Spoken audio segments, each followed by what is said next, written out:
Hey there, welcome back for chilling episode.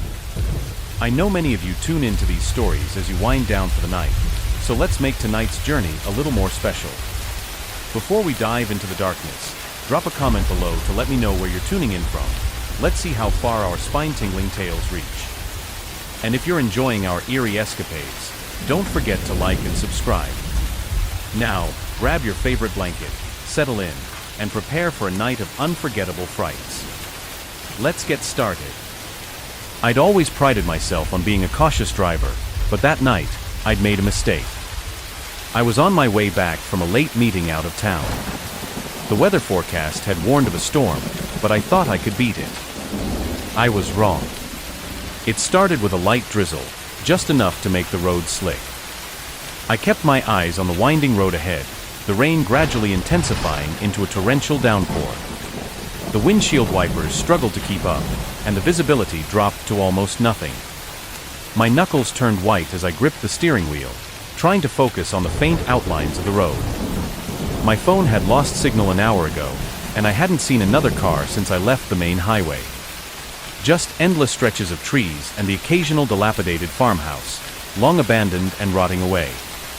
The headlights of my old sedan barely pierced through the sheets of rain, and a gnawing sense of unease settled in my gut. I should have stopped at that last gas station. The storm was getting worse, and I didn't even know where I was anymore. The GPS had given up trying to find a signal, and the only sound in the car was the steady drum of rain on the roof and the creaking groans of the engine. And then, as if the universe was laughing at my predicament, the car sputtered. The dashboard lit up like a Christmas tree, warning lights flashing as the engine choked and died. I coasted to the side of the road, cursing under my breath. The rain hammered down, and I knew I was in trouble.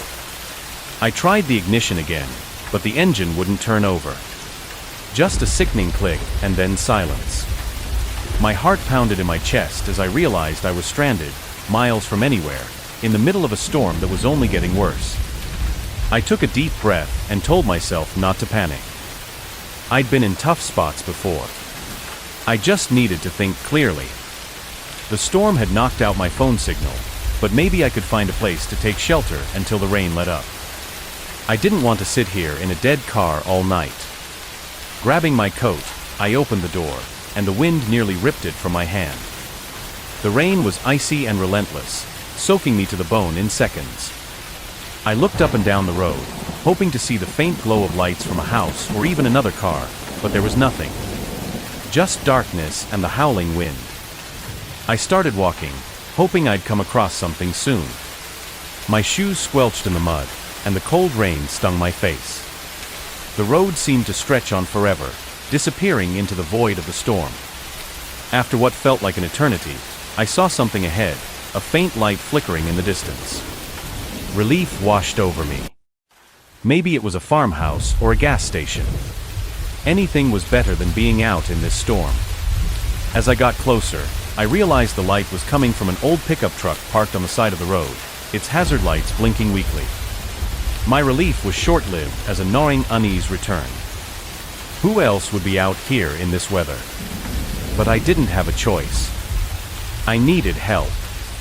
The truck's engine was off, and it looked like it had been sitting there for a while. I approached cautiously, my heart thudding in my chest.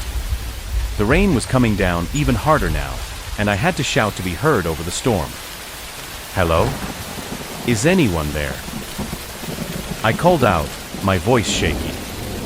For a moment, there was no response, just the roar of the wind and the pounding rain. Then, the driver's side door creaked open, and a man stepped out. He was tall, his face shadowed by a wide-brimmed hat, and he moved with a slow, deliberate grace that sent a chill down my spine. "Car trouble." His voice was deep, almost a growl, barely audible over the storm. "Yeah, my car broke down a few miles back," I replied, trying to keep my voice steady. "I was hoping you might have a phone I could use." He didn't answer right away, just stood there, staring at me with eyes I couldn't see. I was starting to regret approaching him. Something about the way he stood, so still and silent, unnerved me. But what choice did I have? Finally, he nodded. "You can come with me." I've got a place nearby where you can call for help." His words were supposed to be reassuring, but they felt more like a sentence. I hesitated, glancing back at the empty road behind me. I didn't want to be out here any longer, but something in my gut screamed at me not to go with this man. "Thanks, but I think I'll wait by my car. Maybe someone else will come by," I said, trying to keep the fear out of my voice. He took a step closer, and I noticed how large he was, towering over me, his shoulders broad and imposing. The light from his truck cast an eerie glow on his face, and I could finally see his eyes.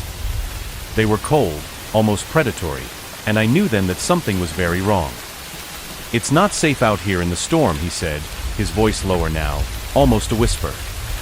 "You'll freeze to death before anyone else comes by." I took a step back, my heart racing.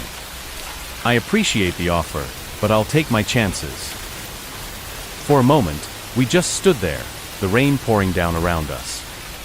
Then, without another word, he turned and walked back to his truck. Relief flooded through me, but it was short-lived.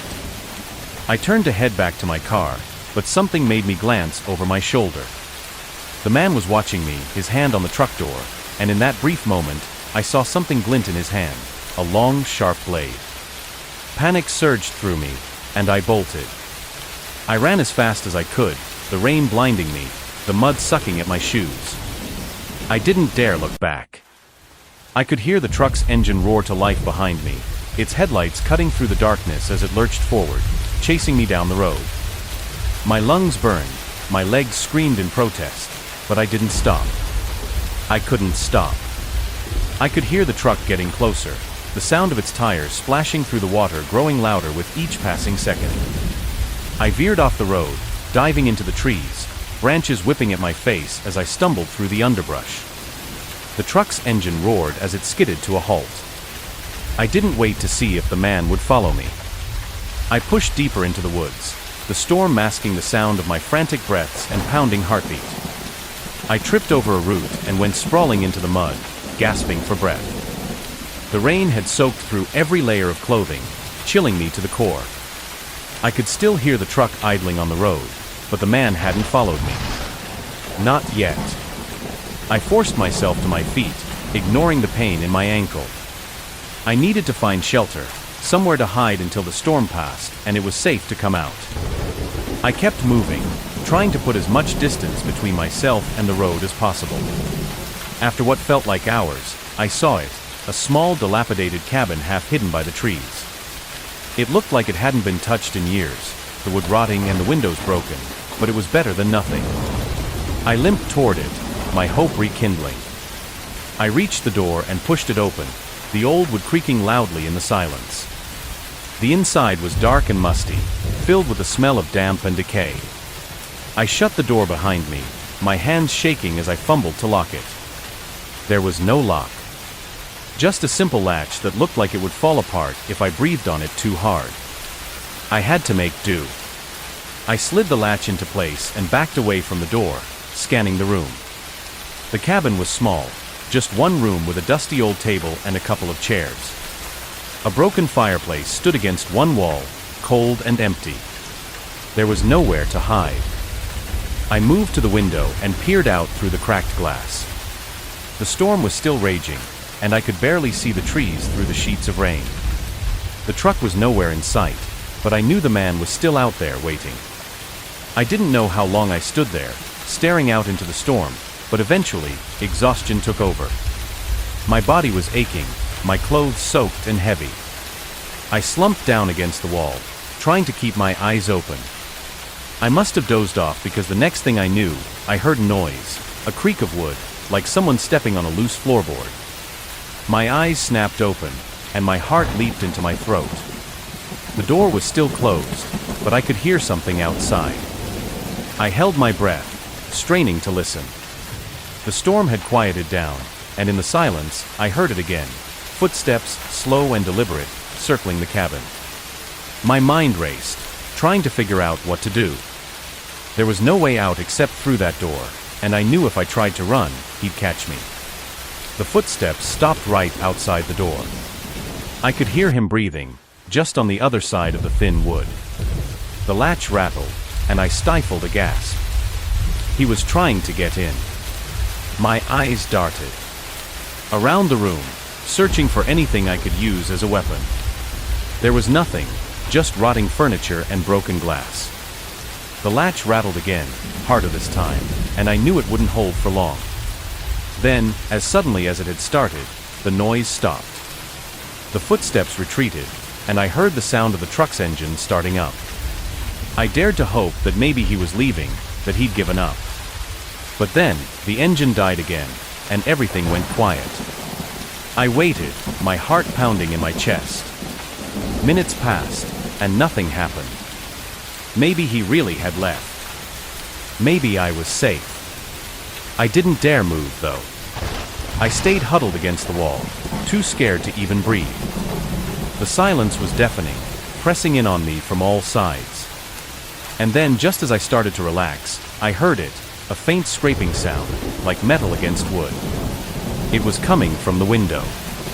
I turned slowly, my blood running cold. A face peered in through the broken glass, eyes glinting in the darkness. He smiled, a slow, wicked grin that sent a wave of terror through me. He had found me. The latch on the door snapped, the wood splintering as the door swung open. I scrambled to my feet, backing away as he stepped inside, the blade glinting in his hand. There was nowhere to run, nowhere to hide. "Found you," he whispered, his voice dripping with malice. And then, the lights went out. I don't remember much after that. Just darkness and pain, and the sound of my own screams echoing through the storm. When I woke up, it was daylight, the storm long gone. I was lying in a ditch, my clothes torn and muddy, but somehow I was alive. The truck was gone, and so was the man. I never saw him again, but I still hear his voice in my nightmares, still feel his eyes on me whenever I'm alone in the dark. I don't drive at night anymore. And I never, ever stop for strangers.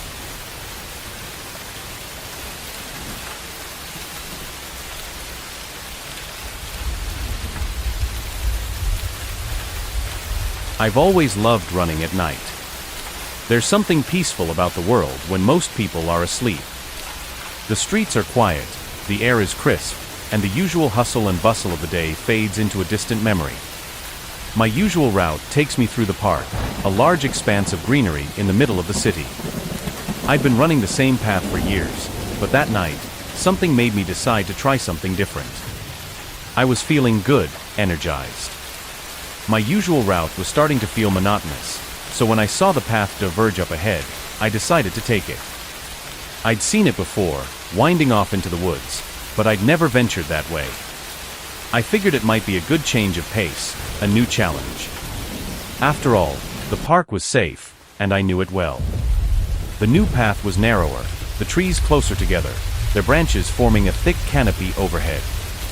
The moonlight barely filtered through, leaving the trail in deep shadow. My footsteps sounded louder here, the gravel crunching under my shoes with every step. The usual sounds of the park, the rustle of leaves, the chirping of crickets, seemed muted, almost swallowed by the dense forest around me. I kept running, pushing myself to maintain my pace. The path twisted and turned, winding deeper into the woods. The further I went, the more uneasy I felt. The trees seemed to press in on me, the darkness growing thicker with each passing moment. But I told myself it was just my imagination, just the unfamiliarity of the trail getting to me. I wasn't going to turn back now. But then I heard something that made me slow down, a rustling in the bushes just off the path. I stopped, straining to hear. My breath came in quick, shallow gasps as I listened, my heart pounding in my chest. For a moment, there was nothing but silence, and I almost convinced myself it was just an animal or the wind. Then I heard it again, a low murmur, voices carried on the breeze. I froze, my skin prickling with fear. I wasn't alone. I turned my head slowly, trying to pinpoint where the sound was coming from. It was off to my left, deeper in the woods. The voices were getting louder, and I could make out more than one, maybe two or three. Men's voices. My instinct screamed at me to turn back, to get out of there, but I hesitated. Maybe it was just some other joggers or people out for a night walk. But it didn't feel right. There was something in those voices, an edge, a harshness that set off alarm bells in my head. I took a step backward, ready to retreat, but the voices suddenly grew louder, more distinct. They were coming closer, and I could hear what they were saying now, snippets of conversation that made my blood run cold. Saw her take this path. Catch up to her. No one else around. Panic surged through me. They were talking about me. I didn't wait to hear more. I turned and bolted back the way I'd come, my heart hammering in my chest. The path that had seemed so peaceful minutes ago now felt like a trap, closing in on me with every step. I pushed myself harder than I'd ever run before, my lungs burning, my legs screaming in protest. But I couldn't stop. I wouldn't stop. I could hear them behind me now, the sound of branches snapping and heavy footsteps pounding the ground. They were chasing me.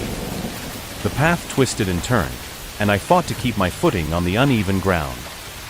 The darkness made it hard to see, and I stumbled more than once, barely catching myself before I fell. The voices were getting closer, their tone now a sinister mix of laughter and threats. "Come on, sweetheart, where you going? Can't run forever." Terror gripped me, and I forced myself to go faster. The familiar part of the park felt miles away, and I didn't know if I'd make it. My mind raced with desperate thoughts. What would I do if they caught me? How could I fight them off? I didn't want to think about it, but the images flashed through my mind, fueling my panic.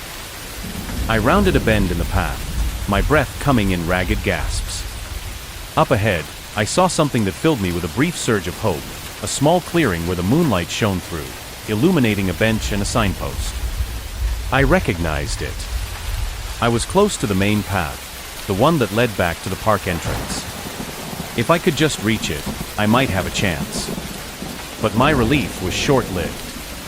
As I reached the clearing, I heard a shout behind me, followed by the sound of feet pounding against the ground, faster now, closer. They were catching up. "Stop. You're only making this worse for yourself."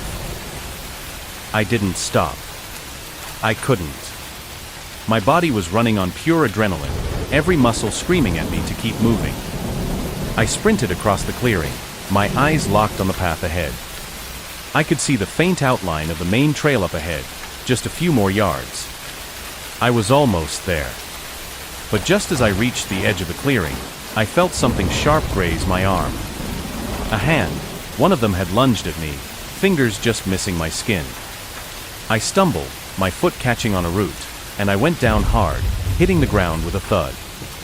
Pain shot through my knee and hands as they scraped against the rough gravel.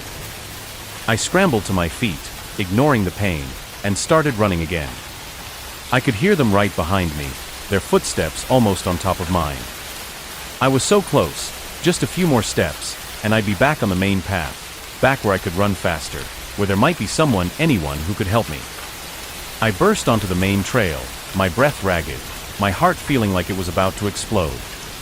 The park was still eerily quiet, the only sound the pounding of my own footsteps and the heavy breathing of the men behind me. I didn't dare look back. I focused on the path ahead, on getting to the park entrance. It was my only chance. And then I saw it, faint at first, but growing brighter with each step. Lights. The street lights at the park entrance, just up ahead. Relief and fear warred within me as I sprinted toward them, praying I could make it before they caught me. But they were relentless. I could hear their footsteps getting louder, their voices now filled with rage and frustration. Get her. Don't let her get away. I pushed myself harder than I ever thought possible, my body screaming in protest. The lights were just ahead, but they felt so far away, like I was running in a nightmare where I could never reach the end. Finally, I broke through the last stretch of darkness and into the light. The park entrance was right there, the street beyond it quiet and empty. I could see the faint outline of a bus stop, and my heart leaped with hope. If I could just get there, I might be safe. but as I reached the entrance, I felt a hand close around my arm, yanking me back with brutal force. I screamed, the sound tearing from my throat as I twisted and fought to break free. But the grip was like iron, and I felt myself being dragged backward, away from the safety of the street, back into the darkness. No. Let go of me. I screamed, my voice desperate, but it only seemed to spur them on. Another pair of hands grabbed my other arm, and I was pulled off my feet, my legs kicking wildly as I fought to get free. The street lights flickered above me, the only witnesses to my struggle. My vision blurred with tears and fear, and I could feel the strength draining from my body. They were too strong, and I was too tired. I couldn't fight them off. And then, just when I thought I was done for, I heard something, a voice, shouting from the street. I couldn't make out the words, but it was enough to make the men hesitate, their grips loosening just slightly. In that split second, I wrenched myself free, using every ounce of strength I had left. I stumbled forward, almost falling, but I managed to keep my balance. I ran, the pain in my body forgotten as pure survival instinct took over. I reached the street, the lights blinding after the darkness of the park. I could see a figure up ahead, running toward me. A man, his face a blur, but he was shouting, waving his arms. I didn't stop to see who he was, I just ran toward him, desperate for help. The men chasing me must have seen him too because I heard them curse, their footsteps slowing. I risked a glance back and saw them retreating, melting back into the shadows of the park. Relief flooded through me, but I didn't stop running until I reached the man. "Are you okay?" "What happened?" he asked, his voice filled with concern. I could barely speak, gasping for breath, my body trembling with exhaustion and fear. I was being chased," I managed to say, my voice shaking. They were going to. "Come on, let's get you out of here," he said, gently guiding me toward the bus stop. "You're safe now." I let him lead me away, my legs barely holding me up. The streetlights seemed brighter now, the night less menacing, but the fear still clung to me.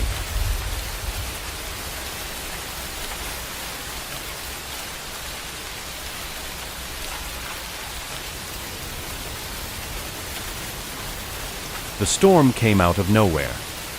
One moment, the sky was a calm, deep gray, and the next, it had erupted into a fury of thunder, lightning, and torrential rain.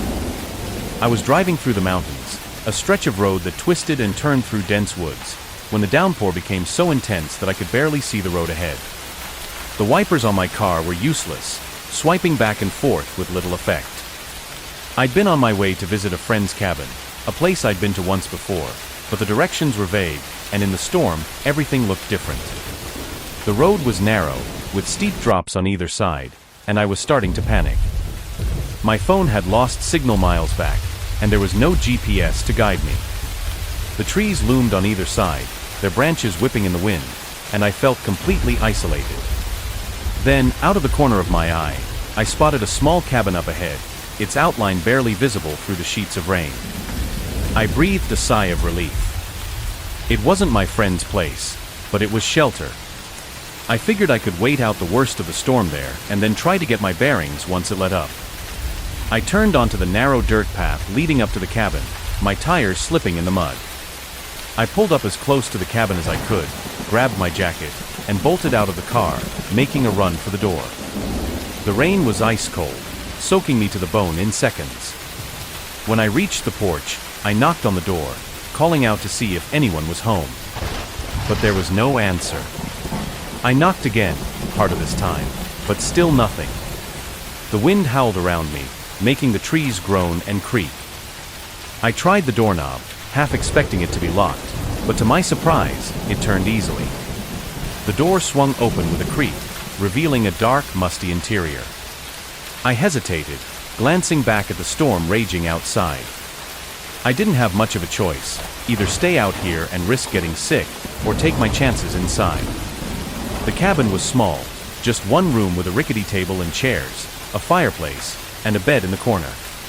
There was a strange, stale smell in the air, like the place hadn't been lived in for a long time. I called out again, just in case, but the only response was the wind whistling through the cracks in the walls. I closed the door behind me, grateful to be out of the storm, but the silence that followed was unnerving. The only light came from the occasional flash of lightning that illuminated the room for a brief moment before plunging it back into darkness. I found an old oil lamp on the table and, after a few tries, managed to get it lit. The soft glow filled the room, casting long flickering shadows on the walls. I tried to make myself comfortable, but something about the cabin felt off. It was too quiet, the kind of silence that presses in on you, making you hyper-aware of every creak and groan of the old wood. I wandered around, trying to distract myself. There were some old books on a shelf, a few pieces of faded, dusty furniture, and a small window that rattled in the wind. Through it, I could see nothing but darkness and the occasional flash of lightning.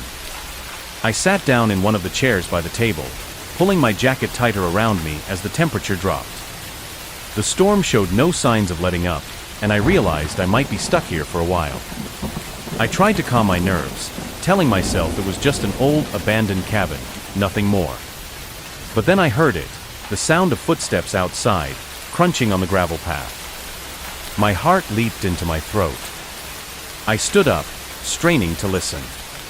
The footsteps were slow and deliberate, moving around the side of the cabin, stopping just beneath the window. "Hello." I called out, my voice trembling. "Is someone out there?" No answer. Just the wind and rain. I moved closer to the window, peering out into the darkness. Another flash of lightning lit up the night, and for a split second, I saw a figure standing just outside, staring back at me. The light was gone as quickly as it came, and I was left in darkness again, my heart pounding in my chest. "Who's there?" I demanded, backing away from the window. The footsteps resumed, circling the cabin, and I realized with a jolt of terror that whoever it was, they were deliberately staying out of the light, keeping to the shadows. My mind raced with possibilities. Was it a hunter? Someone lost in the storm like me? Or something far more sinister? I grabbed the only thing I could find, a rusty fire poker from the hearth, and held it out in front of me, my hands shaking. The footsteps stopped again, this time near the front door. I held my breath, every muscle in my body tensed. And then the doorknob began to turn, slowly, almost teasingly. "Go away." I shouted, my voice high-pitched with fear. The door creaked as it was pushed open, just a crack. I could see nothing but darkness beyond, and the wind gusted into the room, making the lamp flicker wildly. I tightened my grip on the poker, ready to swing at whatever came through that door. But nothing happened. The door remained slightly ajar, swaying gently in the wind. I stood frozen, my eyes locked on that small sliver of darkness, waiting for something, anything to happen. Minutes passed, though it felt like hours, and still, nothing. I finally forced myself to move, inching closer to the door, every instinct screaming at me to be ready for anything. I reached out with the poker, nudging the door open wider, ready to slam it shut if necessary. But when the door swung open fully, there was no one there. Just the empty porch, slick with rain, and the storm still raging outside. I stepped back, confused and terrified. Had I imagined it? Was the storm playing tricks on my mind? I slammed the door shut, bolting it this time, and backed away, my heart racing. And then I heard it again, those footsteps, now right above me on the roof. I stared up at the ceiling in horror as the footsteps moved slowly across the wooden beams, creaking under the weight of whatever was up there. I could feel the blood drain from my face, my body frozen in place. Who, or what, was up there? The footsteps stopped directly above me, and I could hear the faint sound of breathing, heavy and deliberate. My mind was a whirl of panic and confusion. Why was someone, or something, on the roof? And what did they want? I backed away from the center of the room, pressing myself against the wall, as far from the door and window as I could get. The breathing continued, a low raspy sound that sent chills down my spine. I could see the ceiling sagging slightly, as if under the weight of something heavy. And then, without warning, the breathing stopped. The silence that followed was deafening, and I held my breath, waiting, dreading what might come next. Suddenly, the door rattled violently, as if someone, or something, was trying to force it open. I let out a cry of fear, clutching the poker so tightly that my knuckles turned white. The door shuddered under the assault, but thankfully, the bolt held. The rattling stopped as abruptly as it had begun, and the silence returned, thicker and more oppressive than before. I was trapped with nowhere to run, and no idea what was outside, or on the roof. I don't know how long I stood there, trembling in the dark, but eventually, the storm began to ease, the wind dying down, and the rain lessening to a drizzle. The footsteps and breathing had stopped, but I was too terrified to move, convinced that if I did, whatever had been tormenting me would come back. Finally, as dawn began to break, I dared to move toward the window. The first light of day was creeping over the horizon, and I peered out, half expecting to see someone, or something, still lurking outside. But the cabin was empty. The storm had passed, leaving the world soaked and silent. I took a deep breath, trying to calm my racing heart. Maybe it was over. Maybe whatever had been out there was gone. I waited a while longer, just to be sure, and then slowly opened the door, stepping out onto the porch. The air was cold and damp, but the terror of the night before still clung to me like a shroud. I glanced around, searching for any sign of what had happened, but there was nothing. No footprints, no broken branches, no sign that anyone had been there at all. But as I turned to leave, something caught my eye, a small object lying on the porch, half hidden under a pile of wet leaves. I bent down to pick it up, and my blood ran cold. It was a small weathered doll, its eyes staring blankly up at me, its face twisted into a sinister grin. I dropped it immediately, backing away, my heart pounding in my chest. I didn't look back as I ran to my car, desperate to put as much distance between myself and that cabin as possible. I didn't stop until I was miles away, the cabin just a distant memory, but the fear clung to me like a second skin. I never found out who, or what was.